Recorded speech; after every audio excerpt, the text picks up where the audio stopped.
Despite the fact that I call myself the Rocket City Railfan, which is of course a reference to my hometown, I really don't talk about it that much. Or at least as much as, well, my favorite railroads, like Union Pacific or the Peter Marquette Railway. I also don't go rail fanning in it as much as I would, say, other more well-known rail fanning spots, like Altoona, Pennsylvania, for example. And that's really because, well, there's just not that much train traffic that goes through this town every day. See, unlike in Altoona, where you'd get a train coming through about every 30 minutes, provided you're actually spotting on a Norfolk Southern main line, not one of the secondary lines. Here in Huntsville, you could possibly find yourself waiting for 2 hours, maybe 3, before you even get your first catch of the day. I started the day at Norfolk Southern Crossing, number 731-757B, 250 feet east of the railroad bridge crossing the Paint Rock River at past 10 a.m. I left at noon after nothing came through and headed west to the North Alabama Railroad Museum. En route, I spotted the lights of this NS Intermodal in the siding just before the crossing on Salty Bottom Road, a 9-minute drive from the river. It was waiting for another intermodal to pass from the west. Unfortunately, I got distracted waiting and missed the chance to film it when it shot through.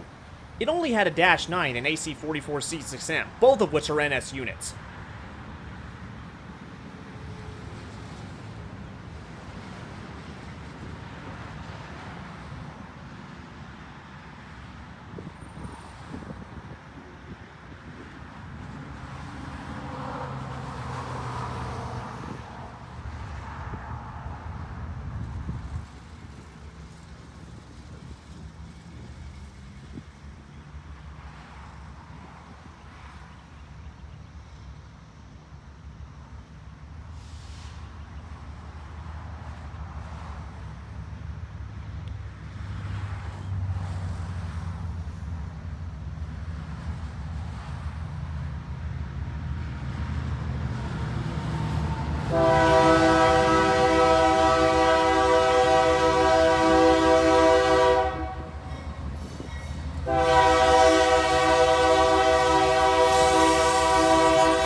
This train, meanwhile, was led by Union Pacific number 6895.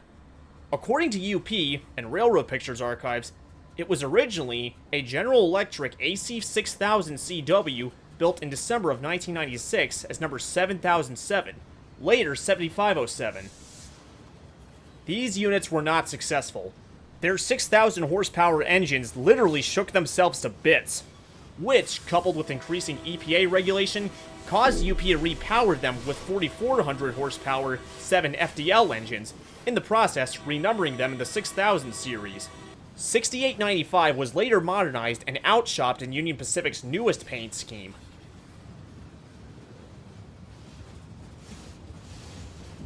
My home railroad in question, or at least back when it was in the days of steam, was the Southern Railway of the United States, not to be confused with the UK Southern Railway.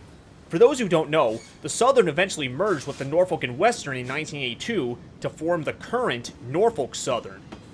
Naturally, of course, this means that Norfolk Southern now owns the tracks, just like it has since 1982 when it was formed. Despite this, it's not uncommon to see Union Pacific or BNSF locomotives leading or trailing on freight trains on these tracks. Some people have even been lucky enough to find former Southern Pacific units, as well as Santa Fe war bonnets and BN Executive units, still retaining their former railroad's paint.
As soon as the final car cleared this crossing, I immediately jumped into my car and drove back to the bridge where I started in hopes of beating the train to get the prize I'd been waiting for all day.